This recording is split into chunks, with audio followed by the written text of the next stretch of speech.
Hello everyone, welcome to the world of stories. और आ गया फिर से मैं आप लोगों के सामने एक और नया रियल हॉरर एक्सपीरियंस लेकर। हमारा आज का जो इंसिडेंट है वो हमसे शेयर किया है राजवीर ने, जो बिलोंग करते हैं लुधियाना से, और ये उनकी फैमिली के साथ हुआ एक रियल इंसिडेंट है। हमारा आज का जो इंसिडेंट है वो थोड़ा सा डिफरेंट इसलिए है क्योंकि जनरली जब ये एंटिटीज इंटरेक्ट करना शुरू करती हैं तो किसी एक या फिर दो इंसान को दिखाई देती है, लेकिन यहाँ पर पूरी फैमिली ने इस चीज को एक्सपीरियंस किया और फैमिली के साथ साथ आसपास जितने भी लोग प्रेजेंट थे उन लोगों ने भी इस प्रेजेंस को फील किया। हॉस्पिटल्स एक ऐसी जगह होती है जहां पर आए दिन किसी ना किसी की डेथ होती रहती है, और कई बार कुछ हॉस्पिटल्स के कुछ पर्टिकुलर प्लेसेस, रूम्स इन एंटिटीज का बसेरा बन जाती है। और जब हम लोग वहां पर पहुंचते हैं तो ये हमसे इंटरैक्ट करना शुरू करती है, और इनका जो इंटरेक्शन है वो अच्छा बुरा किसी भी तरह का हो सकता है। तो हमारी कहानी में आगे बढ़े उससे पहले अगर आपके पास भी ऐसा कोई रियल एक्सपीरियंस है या फिर कोई बहुत इंटरेस्टिंग कहानी तो आप हमारे साथ शेयर कर सकते हैं मेरी Gmail ID which is princeofchemistry22@gmail.com पर, या फिर आप मुझसे मेरा इंस्टा हैंडल princeMNIT1987 पर भी डायरेक्टली कनेक्ट कर सकते हैं। इस कहानी के जो मेन कैरेक्टर्स हैं उनमें है राजवीर के फादर, उनकी मदर, उसकी सिस्टर, उसकी दादी और उसकी नानी। तो ये 5 लोग उस टाइम पर प्रेजेंट थे। तब इनकी जो मदर थी वो प्रेग्नेंट थी। एक्चुअली ये खुद उन्हीं के पेट में थे, और इनको ये सारी कहानी घर ने बाद में बताई है ताकि जब ये हो रहे थे, जब इनकी डिलीवरी का टाइम था, तो इनकी फैमिली को किस एडवेंचर के सामने से गुजरना पड़ा था। सो बेसिकली ये उनके जो ड्यू डेट थी उसके बहुत क्लोज आ चुकी थी। तो जैसे ही घर पे इनके पेन शुरू हुए तो इनको भागकर लुधियाना में मॉडल टाउन में एक बहुत ही फेमस नर्सिंग होम है जिसका नाम मैं आपको नहीं बता सकता, अदरवाइज वो इनफेमस हो जाएगा। इसलिए हम लोग नामों को थोड़ा सा यहाँ पर हाईलाइट नहीं कर रहे हैं। सो बेसिकली ये लोग पहुंचे उस नर्सिंग होम में, और उस दिन नर्सिंग होम ऑलमोस्ट पूरा फुल था। तो ये लोग वहाँ पहुंचे, वहाँ पर रिसेप्शन में पहुंचे तो रिसेप्शन में 2 फीमेल स्टाफ थी। इनके फादर वहाँ पहुँचते हैं और जाकर उनसे बात करते हैं, बोलते हैं कि भाई ऐसी सी बात है, वाइफ को और डिलीवरी के पेन शुरू हो गए हैं तो हमें रूम चाहिए। तो उन्होंने कहा कि सर सॉरी, हॉस्पिटल के सारे रूम्स फुल हैं, लेकिन सिर्फ 2 ही रूम बचे हुए हैं, वो थोड़े ठीक से मेंटेन नहीं है, तो अगर आप चाहें तो एक बार देख लें, क्योंकि इनके अलावा हमारे पास और कोई रूम अवेलेबल नहीं है। अब उनका था कि इसी नर्सिंग होम में उन्होंने डिलीवरी करवानी है, पूरा चेकअप वगैरह सब यहीं पर हुए हैं, ठीक है। और जितना उन्होंने एक्सपेक्ट किया था उससे पहले ही पेन शुरू हो गए, तो उन्होंने पहले से प्री बुक नहीं करवाया था। एनीहाउ उन्होंने कहा कि ठीक है आप रूम तो दिखाइए, तो वो लोग उनको लेकर गए। तो यहाँ पर इनके पास 2 रूम अवेलेबल थे। एक रूम जो ग्राउंड फ्लोर पे था, रिसेप्शन से थोड़ा पास में ही था, बहुत ज़्यादा दूर नहीं था, और एक रूम था जो सेकंड फ्लोर पे था। दोनों रूम के चार्जेस सेम थे। जो ग्राउंड फ्लोर वाला रूम था वो छोटा था साइज में, और जो सेकंड फ्लोर वाला रूम था वो साइज में बहुत बड़ा था। तो पहले जो स्टाफ था वो इनको लेकर गया सेकंड फ्लोर वाले रूम पे। इन्होंने वो रूम देखा, रूम नॉर्मल रूम था, उसकी कुंडी खोली, देखा तो बहुत अच्छा खासा बड़ा रूम था, लेकिन वो रूम जो था वो मेंटेन नहीं था। उसकी दीवारों पे सीलन रखी थी, कई अजीब अजीब से साइन बने हुए थे, और एक अजीब सी स्मेल भी वहाँ पर थी। तो उनको रूम थोड़ा पसंद नहीं आया। उन्होंने बोला कि ये रूम नहीं, आप दूसरा रूम दिखाओ। तो जो स्टाफ तो उन्होंने लगा सर दिक्कत क्या है इस रूम में, देखिए सर कि बड़ा सारा रूम है, वो जो नीचे वाला रूम है वो तो बहुत छोटा है, आप इसी रूम में सेटल हो जाइए, बढ़िया रहेगा, यहाँ पे आपको डिस्टर्बेंस भी नहीं होगा। तो उन्होंने कहा कि नहीं, ये रूम थोड़ा ठीक नहीं लग रहा है, वेल मेंटेन नहीं है, आप एक बार मुझे वो वाला रूम भी दिखाओ, फिर हम लोग डिसाइड करते हैं। तो उनके कहने पर स्टाफ गया, वापस से ग्राउंड फ्लोर पे वो लोग आए। ग्राउंड फ्लोर वाला जो रूम था वो जाके उन्होंने देखा, तो जहाँ ऊपर वाले रूम की कोई कुंडी वगैरह मतलब लॉक वगैरह नहीं लगा हुआ था, सिर्फ नॉर्मल कुंडी लगी हुई थी। यहाँ पर जो रूम था इसमें उन्होंने बाकायदा लॉक लगाया हुआ था, और लॉक भी वो जो नॉर्मल लॉक्स थे उससे थोड़ा डिफरेंट था। तो जो स्टाफ था उसने वहाँ पे वो गेट लॉक खोला, लॉक खोल के उन्होंने उनको वो रूम दिखाया। तो वो रूम उस रूम से रिलेटिवली छोटा था, लेकिन ये रूम उन्हें ज़्यादा ठीक लग रहा था। इसके कुछ कारण थे। एक तो रूम में ऐसा कोई सीलन वाली बदबू नहीं थी। दूसरा, ये जो रूम था रिसेप्शन से क्लोज था, तो इनके फादर को लगा कि यार यहाँ से आना जाना बड़ा आसान रहेगा, दवाई लाना है, रिसेप्शन पे कुछ काम है, नर्स को बुलाना है, वरना सेकंड फ्लोर से बार बार कौन आएगा जाएगा। तो ये सब सोचकर उन्होंने से कहा कि हम लोग ये वाला रूम लेंगे। तो जैसे उन्होंने बोला कि ये वाला रूम लेंगे, वो जो स्टाफ था वो थोड़े परेशान हो गए, उनका चेहरा थोड़ा अजीब सा हो गया। उन्होंने कहा सर ये रूम छोड़िए ना, आप वो ऊपर वाला रूम ले लीजिए, वो अच्छा रूम है और वहाँ पर आपको हम कोई दिक्कत भी नहीं आने देंगे, सारी सर्विस रहेंगे। बोलते यहाँ क्या दिक्कत है, ये रूम भी तो रिसेप्शन के पास में ही है, आप लोग भी तो यहीं पे रहोगे, दिक्कत नहीं है, आप हमें यही वाला रूम दो। तो सर आप बात समझिए, ये रूम बहुत टाइम से बंद भी है, आप ये रूम मत लीजिए, आप ऊपर वाला रूम लीजिए। तो उनके पिताजी थोड़ा उनको अजीब सी नजरों से देखने लगे, क्या बकवास है, मैंने बोल दिया ना तुमसे मुझे ये वाला रूम चाहिए, दिक्कत क्या है तुम लोगों को देने के अंदर है। अब इतना उन्होंने कहा तो उसके बाद उन्होंने कहा ठीक है सर, हम आपको ये वाला रूम अलॉट कर देते हैं। वो रिसेप्शन पे गए, उन्होंने एडमिशन फॉर्म भरा और जो भी फॉर्मेलिटीज करके वो लोग उस रूम के अंदर शिफ्ट हो गए। अब इनकी जो मदर थी, इनको उस बेड पे लिटाया गया और वहाँ 2 नर्स थी। दोनों नर्स जो आई उनमें से एक ही नर्स अंदर आई, वो उसकी मम्मी को जो भी कैनल वगैरह होती है वो लगा रही थी, और जो दूसरी नर्स थी वो रूम के बाहर ही खड़ी थी। इसके फादर भी रूम के गेट के पास ही खड़े थे और उस नर्स से बातचीत कर रहे थे। वो नर्स उनसे बात तो कर रही थी लेकिन उसका ध्यान उसके फादर की तरफ नहीं था। वो बार बार रूम के चारों तरफ देख रही, कभी दीवारों पर देखती, कभी वो बाथरूम की तरफ देखती, कभी वो बेड के नीचे देखती। फिर उसके फादर से बात करते जा रही, उसके बाद कि कितना टाइम लगेगा। उन्होंने बोला कि अभी पेन इतना स्टार्ट नहीं हुआ है ना, ऐसे बात करती, हाँ अभी इतना पेन स्टार्ट नहीं हुआ है और अभी आप थोड़ा वेट करें, जैसे पेन आएंगे हम लोग इनको लेबर रूम के अंदर ले जाएंगे। तो इस तरह से चारों तरफ देखते हुए वो बात करते, उसके फादर उसको ऑब्जर्व कर रहे थे। और नर्स के जाने के बाद वो अपनी मदर यानी राजवीर की दादी के पास आए और बोले कि ये नर्स बड़ा अजीब सा बिहेव कर रही है। तो उसकी दादी ने पूछा कि क्या हुआ? बोले नहीं कुछ नहीं, मैं उससे कुछ पूछ रहा हूँ और वो चारों तरफ रूम को छान रही है। तो उसने बोला कि ऐसी कोई बात नहीं है, पहली बार जब लोगों से मिलते हैं तो लोग नर्वस हो जाते हैं, तो ज्यादा दिमाग मत लगा। बट इनके पापा को ये बात खटक गई थी।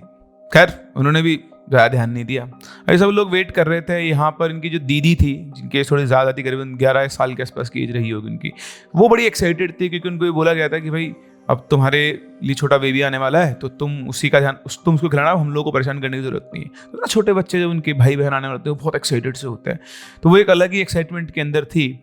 तो यहीं पर जो इसके फादर थे उन्होंने बोला कि चलो एक काम करते हैं, कार से थोड़ा सा कंबल उम्बल सामान वामान ले आते हैं, तो सभी लोग को अभी वेट करना है क्योंकि डिलीवरी का टाइम तो अभी है नहीं। तो उसकी दादी बोलती है कि एक काम करो, तुम लोग यहाँ बैठो, मैं जाकर गुड़िया के साथ और वो लेकर आती हूँ, कार से कंबल वगैरह लेकर आती हूँ। तो वो था कि चलो एक राउंड भी हो जाएगा, बहुत देर से वो बैठी हुई थी। तो वो गई, कार तक गए, दोनों वापस आए। जब वापस आ रहे थे तो वहीं पर उनका जो रूम था उसके बगल में ही जो गैलरी होती है रूम वाली बेसिकली, तो वहाँ पर एक बूढ़ी औरत और एक थोड़ी ठीक ठाक एज की औरत खड़े हुए थे और आपस में बातें कर रहे थे।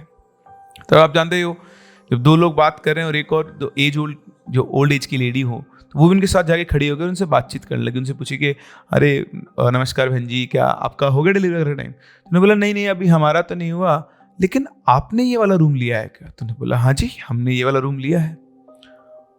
आपको हॉस्पिटल वालों ने ये वाला रूम दे दिया? तो उसकी दादी थोड़ी, कैसी बात कर रहे हैं आप, रूम तो हॉस्पिटल में बनाया देने के लिए ना, मना थोड़ी ना करेंगे। हाँ सही बात है। नहीं मैं तो ऐसे पूछ रही थी कि क्या है, हम 3-4 दिन से है ना, तो ये रूम में कोई अभी तक नहीं आया था, पूरा हॉस्पिटल के बाकी सारे रूम फिल है, तो हमें लगा कि इसलिए। अच्छा ठीक है बहन जी चलिए। तो फिर वो जैसे आगे बढ़ी, अब सभी लोग उनको बड़ी अजीब सी नजरों से देख रहे, खुशफुसा रहे उनको देखकर। तो दादी को ये बात बड़ी अजीब सी लगी, बट उन्होंने ध्यान नहीं दिया कि पता नहीं क्या चक्कर है। वो अंदर आए और उनके दिमाग में भी ये बात चल रही थी कि कैसे वहाँ पे जो लोग थे वो इस रूम को देखकर कुछ ज़्यादा ही अजीब बिहेव कर रहे थे। वो कुछ कहती उससे पहले ही जो इनकी मम्मी थी उनको लेबर पेन स्टार्ट हो गया। वो फटाफट से भाग के नर्स को लेकर आए। नर्स ने देखा, बोला कि इनको शिफ्ट करना पड़ेगा लेबर रूम के अंदर। तो जो नर्स थी, वो जो स्टाफ आया वो उनको लेकर गया लेबर रूम में। और लेबर रूम के बाहर ये सभी लोग वेट कर रहे थे। अभी तक जिनकी नानी थी वो बिल्कुल शांत थी। इनकी नानी एक पीर बाबा है, उनको बहुत मानती थी, उनके यहाँ बहुत आया जाया करती थी। और इनकी नानी ने ही इनकी जो मम्मी थी उनको, यानी अपनी बेटी को, एक पीर बाबा की बहुत पुरानी तस्वीर दी थी जो इनके पास में ही थी। तो जब सब लोग बैठे आराम से सेटल हुए, तो जिनकी नानी है इनकी दादी के पास जाती है और जाके बोलती है, बहन सुनो। तो बोला हाँ बहन बोलो। बोला इस कमरे में मेरे साथ कुछ अजीब सी बात हुई। तो उन्होंने बोला क्या बात हुई? बोला कि मैं जब बाथरूम गई ना, तो मैं बाथरूम में हाथ धो रही थी और हाथ धो के मैं बाथरूम से निकलने वाली थी कि तभी अचानक से बाथरूम का गेट बंद हो गया। कोई हवा भी नहीं चल रही थी। फिर मैं गई बाथरूम गेट के पास, मैंने खोला तो लॉक हो चुका था। बड़ी मुश्किल से मैं गेट खोल के बाहर आई। पता नहीं कुछ अजीब सा ही लगा मुझे उस बाथरूम के अंदर। यहाँ से उसकी दादी भी बोलती है, हाँ बहन आप सही कह रहे हो। मैं भी जब बाहर से सामान लेकर आई गाड़ी में से, जो सब लोगों ने मुझसे बात की वो बस इस रूम को ही हाईलाइट कर रहे थे। वो कह रहे थे कि आपको ये रूम कैसे मिल गया, आपको हॉस्पिटल वालों ने ये रूम दे दिया। मुझे भी कुछ ना कुछ गड़बड़ तो लग रही है, बट मैंने सुषमा को नहीं बताया कि वो अभी वैसे ही पेन में है और वो टेंशन ले लेगी। तो उसके बाद नानी बोलती है, हाँ, मुझे भी कुछ यहाँ पे है ना नेगेटिव सा फील तो हो रहा है। अभी से बातें चल रही थी कि तभी लेबर रूम से नर्स भागती हुई बोलती बधाई हो बधाई हो बधाई हो, लड़का हुआ है। और ये सुनते ही सबके दिमाग से बाकी सारी बातें निकल गई। तो करीबन 8-5 के आसपास लड़के का जन्म हुआ। और उसके बाद आपको पता ही ये प्रोसेस चलता रहता है। तो लेबर रूम से दवाइयाँ लाना, उसके अलावा रिश्तेदारों को फ़ोन करना, आपस में बातचीत करते करते उनको वापस से रूम में शिफ्ट करने में करीबन 2.5-3 घंटे के आसपास का टाइम लग गया। और करीबन 11 बजे के आसपास ये लोग वापस से उस रूम के अंदर आए। अब सब कुछ सेटल होने के बाद, बच्चे को घुट्टी उट्टी देने के बाद, इधर नानी बोलती कि भाई चलो अब सुबह से किसी ने कुछ नहीं खाया है तो हम एक काम करते हैं, बाहर से खाना मंगा के खा लेते हैं। इधर उसकी दादी बोलती कि नहीं नहीं, आज तो घर में बेटा आया, खाना तो घर से आएगा, आज हम बाहर का खाना नहीं खाएंगे। अब रात 11 बज चुके थे। तो ये भाई डिसाइड हो गया चलो अब घर से जब खाना आना है तो इनके जो पापा हैं, इनकी दादी और इनकी सिस्टर, क्योंकि वो भी कम एज की थी तो दिन भर से वो भी आई हुई थी, थक गई थी, तो ये तीनों जाएंगे घर पे। सिस्टर थोड़ा आराम कर लेगी और उसके बाद ये लोग खाना बना के वापस यहाँ पर आ जाएंगे। तब तक इनकी मदर, इनकी नानी यहीं इसी रूम के अंदर रुकी रहेगी। अच्छा, इसी दौरान इनके जो फादर थे उनका एक दोस्त भी यहाँ पर आ गया था। और उस दोस्त ने कहा, वो दोस्त वहीं पर था जब घर जाने की बात हो रही थी। तो जब घर जाने की बात हुई तो सब लोग अपने, जिसके फादर जो थे वो चाबी ढूंढने लगे गाड़ी की। तो उन्हें गाड़ी की चाबी जेब में ढूंढी, पर्स में ढूंढी, सारे बैग्स वगैरह थे उनमें ढूंढी, कहीं भी नहीं थी। ऊपर लेबर रूम के बाहर गए, वहाँ देखा, वहाँ भी चाबी नहीं थी। चाबी पता नहीं एकदम से कहीं गायब हो गई थी। उन्होंने रिसेप्शन पे जाके स्टाफ को बताया कि मेरी चाबी मिसप्लेस हो गई, आप ढूंढवाओ। तो जहाँ जहाँ वो गए थे उन्होंने हर जगह पर चेक किया, पर चाबी उनको नहीं मिली। ये सब ढूंढते ढूंढते 11:30 बज गए थे। तो इनका दोस्त बोलता है कि सुन एक काम कर भाई, मैं कार तो नहीं लाया, मैं बाइक लेकर आया हूँ, तुम एक काम करो मेरी बाइक से चले जाओ और तुम जब तक आओगे मैं ही रुक जाऊँगा, मुझे कोई दिक्कत नहीं है। तो उनको भी लगा कि फालतू टाइम वेस्ट करना इज़ नॉट गुड। तो उन्होंने उनसे चाबी ली। उनको लगा यार तू ध्यान रखना, कोई दिक्कत हो जरूरत हो। तो उन्होंने बोला तू जा यार आराम से, मैं देख लूँगा। तो यहाँ पर बाइक पर इनके फादर, इनकी दादी और इनकी सिस्टर तीनों निकले घर के लिए। इधर ये निकले। तो जब निकले तो बीच रास्ते में चल रहे थे। और ये जो मतलब अब आप समझ सकते 11:30 का टाइम हो गया था, इतना पॉपुलेशन डेंसिटी उस टाइम पर नहीं थी, तो थोड़ा खाली सा इलाका चल रहा था। अब चलते चलते जिनके पिताजी थे उनको लग रहा था ये बाइक बहुत भारी हो रही है और बाइक बार बार ना हिल रही है, मतलब इम्बैलेंस हो रहा है बाइक के अंदर। तो उन्हें लगा कि वो जो छोटी वाली बेटी है इनकी, मतलब इनकी जो छोटी क्या बेटी है, तो वो शायद बाइक पे हिल रही है। अब अपनी खुद की मदर को तो कुछ बोल नहीं सकते थे। तो उन्होंने गुस्से से बोला, सुन तेरे से बाइक पे ढंग से टिका नहीं जा रहा है क्या, बार बार क्यों हिल रही है। तो ये बात सुनती है उनकी मम्मी, सुन इसको क्यों डांट रहा है, ये बेचारी तो सो गई है और मैं बाइक पे बिल्कुल नहीं हिल रही, चुपचाप सीधा सा बाइक चला, घर जाके खाना बनाना है और वापस भी आना है। देख कर उनको लगा ये क्या चक्कर है। फिर बाइक फिर भी अभी थोड़ी देर हिल रही थी, लेकिन जैसे उन्होंने बोला उसके बाद बाइक बिल्कुल सीधी चलने लगी, बिल्कुल मतलब इम्बैलेंस जो था वो सब गायब हो गया। इसी दौरान बाइक बीच में 2 बार बंद भी हुई थी इम्बैलेंस होते होते, बट उसके बाद कोई प्रॉब्लम नहीं है, ये लोग सीधे घर पहुंच गए। तो ये घर पहुंचे, घर पहुंचने के बाद दादी ने खाना बनाना शुरू किया और इनकी जो बेटी थी वो जाके अपने रूम में सो गई। और इनके फादर ने बोला कि मैं भी थोड़ी देर बाहर हॉल में सुस्ता लेता हूँ क्योंकि खाना लेकर फिर वापस भी चलना है। इधर हॉस्पिटल में इनकी मम्मी वो बेड पे लेटी थी, बहुत वीकनेस थी उनके अंदर, तो उनका होश था बट वो ऐसा मतलब हिल डुल नहीं सकती थी। उन्हीं के बेड के पास में इनकी नानी चेयर लगा के बैठी हुई थी। और इनके फादर के वो जो दोस्त थे तो वो थोड़ी देर उनको बोलते मैं थोड़ा बाहर घूम के आता हूँ, आप लोग कुछ दिक्कत तो मुझे फ़ोन कर देना। उन्होंने हाँ बेटा घूम के आओ आराम से, कोई दिक्कत नहीं है। अब इधर से वो यहाँ से घूमने गए और इधर हॉस्पिटल के अंदर उस रूम के अंदर इनकी जो मम्मी थी वो इनकी नानी को बुला के बोलती है कि माँ कोई मेरे बाल खींच रहा है। तो मैंने देखा बाल खींच रहा है, बोले हाँ कोई बार बार मेरे सिर पे हल्का हल्का मार रहा है और मेरे बाल खींच रहा है। तो नानी ने उसके बालों की तरफ देखा तो वाकई में उनके बाल इस तरह से हवा में उड़ रहे थे जैसे कोई पकड़ के उन बालों को खींच रहा हो। उसको देखकर एकदम से घबरा गई। उनका ये देख रहा था कि अचानक से एकदम से हॉस्पिटल की लाइट गई। वो लाइट जाने और जनरेटर के आने में जो 1-2 सेकंड का गैप होता है, बस वही गैप हुआ था कि लाइट गई और एकदम से 1-2 सेकंड बाद लाइट वापस आई। और जैसे ही लाइट वापस आई किसी ने बाथरूम के गेट को बहुत तेज बंद किया। नानी ने घूमकर बाथरूम की तरफ देखा, उन्हें लग गया था, उन्हें वो नेगेटिव एनर्जी फील हो गई थी कि यहाँ कुछ ना कुछ गड़बड़ तो है। वो भी बहुत हिम्मत वाली थी और जैसे ना बताया उनका बहुत विश्वास था उन बाबा के ऊपर जिनको माना करती थी। वो उठ के गई, उन्होंने बाथरूम का गेट खोला और जैसे उन्होंने बाथरूम का गेट खोला तो वो जो वॉश बेसिन होता है उसके ऊपर ही उनके जो फादर थे उनकी गाड़ी की चाबी पड़ी थी। हैरानी की बात ये थी कि अभी तक से लेकर जब से ये लोग आए तब से अब तक इनके जो फादर थे वो एक बार भी बाथरूम की तरफ नहीं गए थे। उन्होंने वो चाबी उठाई और चाबी उठा के वो वापस से अपनी बेटी के बेड की तरफ घूमी, तो घूमते ही आप ये मान लो कि उन्होंने कैसा नजर, उनकी रूह सी कांप गई। उन्हें बेड के पास में एक औरत खड़ी हुई दिखाई दी। उसने पिंक कलर का पंजाबी सूट पहना हुआ था। जैसे उन्होंने उसे देखा, वो वहां से एकदम से गायब हो गई। वो बुरी तरह घबरा गई। उन्होंने फटाफट से बाथरूम का गेट बंद किया और भागकर आकर अपनी बेटी के पास उस कुर्सी पे आके बैठ गई। अब वो इस तरह से बैठी हुई थी कि वो अपनी बेटी को भी देख पा रही थी और उधर से उनको बाथरूम का गेट दिख रहा था। वो जस्ट आके बैठी थी, तभी वापस से बाथरूम का गेट उनकी आंखों के सामने धीरे से खुला। और उसके बाद जो उन्होंने नजारा देखा, वो उन दोनों को साफ साफ दिखाई दे रहा था। यानी इनकी मम्मी और इनकी नानी दोनों बाथरूम में साफ साफ देख पा रहे थे। बाथरूम में वो जो एक स्टूल लगा हुआ होता है प्लास्टिक का बैठने का, उसके ऊपर वही औरत बैठी हुई थी जो भी इनके बेड के पास खड़ी हुई थी।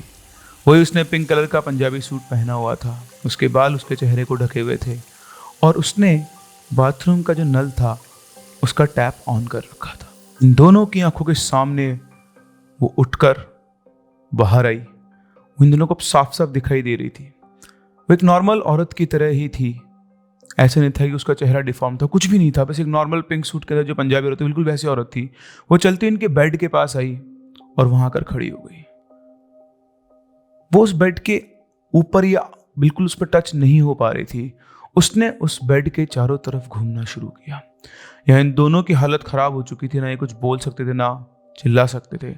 तभी अचानक से गेट नॉक हुआ, नर्स अंदर आई और ऐसे जैसे ही नर्स का अंदर आना हुआ, वो एकदम से वहां से गायब हो गई। वो नर्स अंदर आई, उसने इनकी मम्मी को इंजेक्शन लगाया, बोला कि आप रेस्ट करना, अभी आपको हिलने डुलने की जरूरत नहीं है।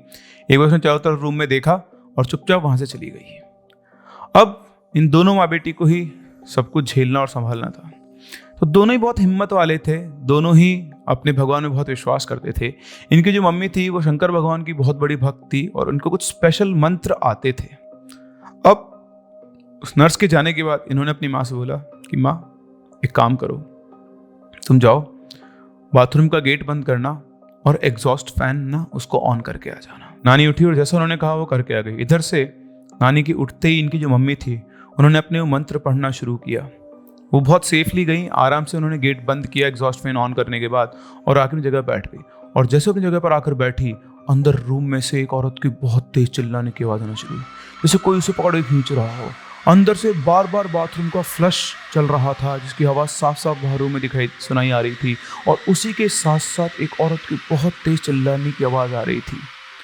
ये आवाज़ सिर्फ उन दोनों को नहीं, आसपास रहने वाले, आसपास के रूम वाले लोगों को और बाकी स्टाफ को सुन थे। सब लोग वहाँ पर भागते हुए आए। उनको कुछ दिखाई नहीं दे रहा था। उनको सिर्फ बेड पे एक औरत जिन्होंने अभी डिलीवरी की है वो कुछ मंत्र पढ़ते हुए दिख रही थी। और उधर बाथरूम के अंदर से उनको बहुत तेज तेज आवाज़ें सुनाई आ रही थी। कोई कर भी कह सकता था, सब आते देखते और भाग जाते हैं। इसके बाद अचानक से उस रूम का गेट खुला और वो औरत बहुत गुस्से में भागती हुई इनकी तरफ आई और आकर इनके बेड के पास खड़ी हो गई। वो चाहकर भी बेड पे आकर इसकी मदर या इसकी नानी का कुछ भी बिगाड़ नहीं पा रही थी, क्योंकि इनकी नानी अपने साथ वो जो पीर बाबा थे उनकी दी हुई एक फोटो लेकर आई थी और वो इनकी मम्मी के पास वहीं बेड पे रखी हुई थी। और शायद उनके सामने इसकी शक्ति, ताकत, जो भी आप कह लो, ये जो भी एंटिटी थी, ये उनके सामने काम नहीं कर पा रही थी। ये जो फोटो आप यहाँ पर देख रहे हैं, ये वो रियल फोटो है। आप देख सकते हैं कितनी ओल्ड फोटो ये है और इतनी पावरफुल ये था कि वो एंटिटी इनका कुछ भी नहीं कर पाया। थोड़ी देर बाद इनकी आंखों के सामने से एकदम से गायब हो गई। इन लोगों को लगा कि चलो जो भी है और हम लोग यहाँ पर थोड़ा सेफ है। उसके बाद उनको कोई प्रेजेंस फील नहीं हुई। लेकिन उधर घर पर कुछ और ही सीन क्रिएट हो रहा था। यहाँ जो उनकी दादी थी वो खाना बना रही थी और खाना बनाते थे, अचानक से उनको उनकी बेटी के चिल्लाने की आवाज आई। उनकी आवाज सुनकर उनकी दादी भागती वहां पहुंची। साथ में उनके फादर जो बाहर सो रहे थे वो भी भागते उस रूम में पहुंचे। और रूम में पहुंचते ही दोनों ने देखा, उन दोनों की हालत टाइट हो गई। वहां पर एक औरत पिंक सूट के अंदर उनकी बेटी जो थी उनके बेड के चक्कर लगा रही थी। और वो कोई नॉर्मल चक्कर नहीं लगा रही थी, वो बहुत तेज स्पीड से उसके बेड के चारों तरफ घूम रही थी। और घूमते घूमते जैसे उसने उसके पिताजी की तरफ देखा और बोला, आज तू मेरे साथ जाएगा, और वापस से वो चक्कर घुमाने लगी। ये सब देखकर उसकी दादी को समझ में आ गया था कि गड़बड़ कुछ ना कुछ हॉस्पिटल से ही है। वो भागते हुए अपने मंदिर के, जिनका घर का मंदिर, उसमें गई। वहां से गंगा जल उठा के लाई और गंगा जल लाकर उस औरत पर डालने लगी। लेकिन वो औरत इतनी तेज स्पीड से भाग रही थी कि उन्होंने पूरी बॉटल गंगा जल का उस पर डालने की कोशिश की, पर वो एक बूंद भी उस औरत को टच नहीं कर पाई। फिर इनकी दादी को और कुछ समझ में नहीं आया, उन्होंने हनुमान चालीसा का पाठ करना शुरू किया और जैसे उन्होंने हनुमान चालीसा थोड़ी सी पढ़ी, वो औरत एकदम से वहां से गायब हो गई। उन्होंने फटाफट जाके उस बच्ची को अपने गले से लगाया और वो बहुत तेज रो रही थी और बोल रही थी कि मैं यहाँ पे नहीं रुकूंगी, मैं भी आप लोग के साथ चलूंगी, किचन में आप खाना बना रहे हो मैं वहीं पे बैठ जाऊंगी। वो बुढ़ते से डर गई थी। इधर तीनों यहाँ एक साथ खड़े ही थे और जस्ट कुछ सेकंड्स के बाद उनको किचन में से बर्तनों के गिरने की आवाज़ आने लगी। तीनों लोग यहाँ पे डर गए थे। ये फादर को लगा था कि ये सब क्या चल रहा है, उन्होंने भी कभी ज़िंदगी में ऐसी चीज़ें फेस नहीं की थी। तो इनकी दादी ने क्या किया, वो गंगा जल और लेकर आई अपने मंदिर में से, इन दोनों के पास रखा और खुद जाकर मंदिर में बैठकर हनुमान चालीसा का पाठ करने लगे। और तब इन्हें वापस से उनकी बेटी की चीखने की आवाज़ आई। पाठ बीच में छोड़ के वापस से भाग के गई। उन्होंने देखा कि वो औरत उसी कमरे में कोने के अंदर अपना सिर नीचे करके बैठी हुई है। उसको देखते उसकी दादी वहीं बैठकर उन्होंने वापस से हनुमान चालीसा का पाठ करना शुरू किया और इस बार जब तक हनुमान चालीसा खत्म नहीं हुई उन्होंने पाठ करना बंद नहीं किया। जैसे ही अपना हनुमान चालीसा शुरू करती औरत वापस से गायब हो जाती और जैसे ही पाठ खत्म हुआ उनको वापस से किसी कदमों के चल के आने की आवाज आने लगी। यहाँ जो बात है वो ये है कि ये एंटिटी किसी एक को नहीं चपकी बल्कि सारे के सारे घर वालों को एक साथ उसी फॉर्म में दिखाई दे रही थी। लेकिन इनकी दादी समझ चुकी थी कि इसका तोड़ क्या है। अब की बार उन्होंने वापस से हनुमान चालीसा पढ़ना शुरू किया, लेकिन पढ़ने से पहले बोला कि चुपचाप इस घर से चली जा और जाते जाते कुछ इशारा करके जाना। इनकी जो दादी थी वो एक खिड़की के पास खड़ी होकर उसी कोने में देखती हुए हनुमान चालीसा पढ़ रही थी और इस बार जैसे हनुमान चालीसा पढ़ना उन्होंने शुरू किया और उसका पाठ खत्म हुआ, वो जो खिड़की थी उसका जो एक पल्लड़ था वो खुल के एकदम से दादी के ऊपर आके, मतलब बहुत तेज कोई खोलता ना, शायद उनके कंधे पे पड़ा, बहुत तेज चिल्लाई दर्द से और इसके बाद रूम में पूरी शांति हो गई। शायद यही वो इशारा था जो वो देकर गई, क्योंकि उसकी वजह से ही वो जो करना चाहती थी वो कुछ भी नहीं कर पाई। या इनको बहुत चोट आ गई थी तो इनको आके देखा, संभाला, तो जहाँ इनको लगा वहाँ पर नील पड़ गई, थोड़ी सूजन से भी आ गई थी। तो करीबन आधे घंटे तक तो ये लोग इनकी दादी को ही संभालते रहे, लेकिन उसके बाद पूरे घर के अंदर वो जो भी एंटिटी थी वो इनको दिखाई नहीं थी। अब टाइम हो चुका था रात के 1:30 और इनको वापस से बाइक से खाना लेके जाना था हॉस्पिटल। इनकी दादी ने अपने मंदिर से जो भी विभूति वगैरह होती है एक मूर्ति रखी अपने पास में और उन्होंने बोला बेटा चल। अब आप विश्वास नहीं करोगे, इन लोगों ने चलना शुरू किया और अपने घर से निकले तो वो औरत इनको बार बार दिखाई दे रही है। कभी वो रास्ते के साइड में खड़ी हुई हाथ दे रही रोकने के लिए, कभी वो सड़क के बिल्कुल बीच में खड़ी हुई है और उनको रोकने की कोशिश कर रही है। इधर दादी बोलती है तू चिंता मत कर, ध्यान मत दे, बस तू गाड़ी चला और रोकना मत। कई बार उनको बीच सड़क पे दिखाई दे रही बार बार, लेकिन पता नहीं इनका जो फेथ था भगवान के ऊपर, बहुत ज़्यादा मानते थे अपने भगवान को, पूजा किया करते थे बहुत टाइम से, तो इनका फेथ जो था वो इतना स्ट्रांग था कि एंटिटी चाहकर भी इनका कुछ नहीं कर पा रही थी। जैसे तैसे करके ये लोग हॉस्पिटल पहुंचे और वहाँ हॉस्पिटल के अंदर जो इनकी मदर और इनकी नानी थी वो भी बुरी तरह से घबराई हुई थी। वो लोगों को इनकी चिंता लगी हुई थी और इन लोगों को उनकी चिंता लगी हुई थी। जैसे ही सब मिले इन सब ने एक दूसरे को अपनी बात बताई और सब शॉक्ड थे कि सभी लोगों ने एक ही चीज़ को देखा। इसके बाद इनके पापा को बहुत तेज गुस्सा आया, वो सीधे पहुंचे रिसेप्शन पर और उन्होंने हंगामा खड़ा कर दिया। हॉस्पिटल आसपास के रूम के सभी लोग वहां पे खड़े हो गए, चलना शुरू किया, क्या बदतमीजी है तुम लोगों की, क्या चक्कर है, हम सबको क्या दिखाई दे रहा है इस रूम के अंदर, है क्या माजरा। तो उसके बाद जो रिसेप्शन पे जो लोग थे, स्टाफ था हॉस्पिटल का, उन्होंने बोला कि सर कुछ टाइम मतलब कुछ 1-2 महीने पहले इस रूम के अंदर एक प्रेग्नेंट लेडी की मौत हो गई थी डिलीवरी से पहले ही। वो जो लेडी थी वो बार बार अपने हस्बैंड को बुला रही थी, लेकिन वो शायद टाइम से पहुंच नहीं पाए थे और डिलीवरी के दौरान ही उनकी बेबी और औरत दोनों की यहीं पे डेथ हो गई थी। उसके बाद ये रूम 1-2 फैमिलीज़ को और दिया गया और उन सभी फैमिलीज़ को आप ही की तरह पिंक सूट के अंदर एक औरत दिखाई दी। तब से रूम लॉक कर दिया गया, हम ये रूम किसी को देते नहीं है। तो उन्होंने बोला बस जब किसी को देती नहीं तो मुझे क्यों दिया। तो स्टाफ ने कहा कि सर जो दिन वाला स्टाफ था वो बताया गया था कि आपने इस रूम को लेने को इंसिस्ट किया था, उन्होंने तो आपसे कहा था कि आप वो ऊपर वाला रूम ले लीजिए, पर आपने कहा कि ग्राउंड फ्लोर पर है, हमारे बहुत सही रहेगा और तुम फालतू नाटक मत करो, मुझे ये रूम चाहिए। तो बोला मैंने कहा था लेकिन मुझे बताना तो चाहिए था ना कि ये सब यहाँ पर है, तुम लोग मुझे बताते, ये बात जो तुम अब बता रहे हो पहले बताते मैं इस रूम को लेता। तो उसने कहा कि सर ऐसे हम मतलब हमने आपको बहुत समझाया, हम ऐसे खुला थोड़े ना बोल देंगे हमारे हॉस्पिटल की रेपुटेशन खराब होती है। तुम्हारे हॉस्पिटल की रेपुटेशन की भाड़ में, अब तुम्हारे हॉस्पिटल की कौन सी रेपुटेशन बनने वाली है यहाँ पर, ये सब लोगों ने यहाँ पर देख लिया। उसने बोला सर जो भी हुआ हम उसका कुछ नहीं कर सकते, माफ़ कीजिए, और हम अभी के अभी आपका रूम खाली कर देते हैं। तो फटाफट से उनका रूम खाली किया गया और फिर उनको 2nd फ्लोर वाले रूम में शिफ्ट किया गया। उसके बाद रूम को वापस से लॉक कर दिया गया उसके बाद इन लोगों को कुछ भी ऐसा दिखाई नहीं दिया और फाइनली इन लोगों का पीछा छूटा वो जो भी एंटिटी थी उससे। तो वो क्या थी, कौन थी, इसकी डिटेल्स तो इन लोगों ने भी ज़्यादा नहीं ली, लेकिन एक ऐसा एक्सपीरियंस था इन लोगों के लिए जो इनके लिए मतलब आंखें खोल देने वाला एक्सपीरियंस था, या आप ऐसा बोल सकते हो अनएक्सपेक्टेड सी इनके सामने एक चीज़ आई, इनका इंटरेक्शन होगा ऐसे एंटिटी के साथ, इसके बारे में उन्होंने कभी सोचा भी नहीं था। इनकी धार्मिक आस्था, इनकी निडरपन, इनकी बहादुरी की वजह से ये लोग बिल्कुल भी नहीं डरे और उस एंटिटी का इन सभी लोगों ने मिलकर सामना भी किया। तो आपको क्या लगता है कि अगर आप इस जगह होते तो क्या आप भी उस एंटिटी का इन्हीं लोगों की तरह सामना कर पाते? दूसरी बात, बहुत कम केसेस में ऐसा होता है कि पूरी फैमिली को इस तरह की एंटिटी दिखाई दे। क्या चाहती थी वो, ये किसी को नहीं पता है। बस उसने एक ही स्टेटमेंट कहा था इनके फादर से कि मैं तुझे अपने साथ लेकर जाऊंगी। मुझे कमेंट सेक्शन में जरूर बताएं कि आपको ये स्टोरी कैसी लगी। क्या आपको लगता है एक एंटिटी जो इतनी पावरफुल थी, जो उस रूम से इनके घर तक पहुंच गई, वो हॉस्पिटल के 2nd फ्लोर के रूम तक क्यों नहीं पहुंच पाई? क्या इसके पीछे भी कुछ कारण था?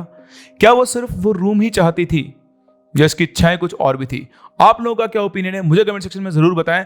अगर आपको कहानी पसंद आई हो तो उसको शेयर करें, वीडियो को लाइक करना बिल्कुल ना भूलें और हम मिलते हैं अपनी अगली स्टोरी के साथ अपने अगले वीडियो में। तब तक के लिए keep loving and keep listening.